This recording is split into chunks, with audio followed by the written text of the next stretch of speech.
Welcome to this bullet journal where I take the pre-made calendar pages from the Happy Planner and add some of my own doodles. I was trying something for the first time. I've been writing my own calendars most of my life, and so I thought I'd try one that was pre-done. I wasn't exactly sure what I wanted to do with it, but it's almost September and I said I should probably just get started. So I just opened up and started drawing a few little things, and then this calendar also came with this little page full of stickers, and so I used some of the stickers as well. I like to put a quote inside of my calendar, and so for this month I thought, how can I make the most of this moment? I don't know of any specific person to give credit to, but I feel like people have asked this question of themselves in a million different ways and a million different times just in order to be more intentional.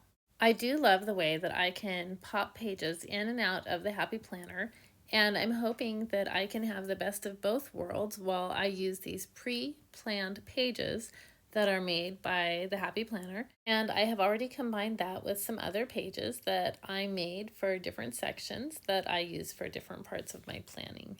Each week has its own double spread, and I did do just a little decorating on each of these pages. So on this one, I used the little stickers after I drew some sparkles to just add a little detail. Every week was different, and on this one I used some pink and purple, and I just did a lot of lines and a few polka dots to make something that's original and a little more interesting. I definitely do not have enough things every day that I have to do to fill up 1, 2, 3 different boxes in a column. However, I am thinking that on the next bullet journal, I'm going to find a way to do a little habit tracking that will help me out with having a healthy lifestyle.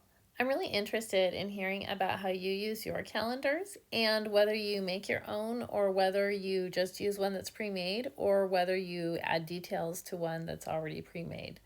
Thank you so much for watching. Here is sort of the final product of what I ended up doing. Pretty simple, and I think I'll probably add more doodles to it as I go along in the month. Thanks for watching.